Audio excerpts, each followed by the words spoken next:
monarquia, o maior líder político do Brasil era o imperador. Dom Pedro I foi a figura mais importante desse momento da nossa história, já que liderou todo o processo da nossa independência e garantiu a unidade do território brasileiro. Dom Pedro nasceu em Lisboa, em 12 de outubro de 1798. Era filho do príncipe regente Dom João VI e da infanta Carlota Joaquim. Passou a infância em terras lusitanas, mas aos 10 anos de idade trocou Portugal pelo Brasil. Ele veio com a família, fugindo das tropas de Napoleão Bonaparte, que aterrorizavam toda a Europa. Pedro crescia solto entre os palácios da mãe e do pai. Levava a vida de esportista, sem muitas preocupações políticas. Ele era uma pessoa que tinha uma intuição muito boa para as coisas que estavam acontecendo, era extremamente inteligente, tinha uma excelente conversa, pelo que as pessoas diziam, um pouco irreverente, um pouco mal educado, muito dado à coisa da piada, da anedota, da coisa a vida de botequim. Tem essa coisa extremamente despojada, que a gente pode chamar assim um pouco o espírito carioca. Com a morte de Dona Maria I, Dom João assumiu a coroa portuguesa em 1818. Consequentemente, Pedro recebeu o título de Príncipe Real. Naquele mesmo ano, casou-se com Carolina Josefa Leopoldina, arquiduquesa da Áustria. O pensamento iluminista ameaçava a continuidade da monarquia. Por isso, em 1822, Dom João VI decidiu retornar a Lisboa e conduzir o processo de elaboração da primeira Constituição portuguesa. Com o regresso da família real a Lisboa, Pedro foi nomeado príncipe regente. A mudança significou transtornos para os brasileiros, pois vários privilégios foram anulados. Pelas novas regras do jogo, o Brasil perderia o status de Reino Unido e teria de se submeter novamente ao governo da metrópole. As cortes portuguesas exigiam ainda o retorno imediato do príncipe a Lisboa. Mas a elite brasileira o apoiava para que permanecesse aqui. Em 9 de janeiro de 1822, o príncipe anunciou: como é para o bem de todos e felicidade geral da nação, estou pronto. Diga ao povo que fique.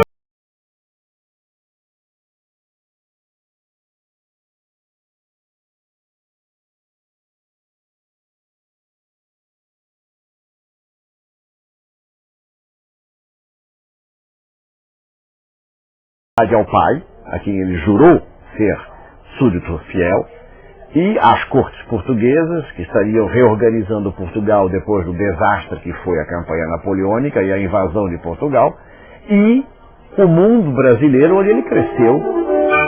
As relações entre Portugal e Brasil complicaram-se quando o príncipe decidiu se rebelar contra a Constituição portuguesa, convocando a primeira Assembleia Constituinte Brasileira. Nessa empreitada, Dom Pedro tinha o apoio da aristocracia rural, da imprensa e da maçonaria.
De setembro de 1822, às margens do rio Ipiranga, proclamou a independência do Brasil.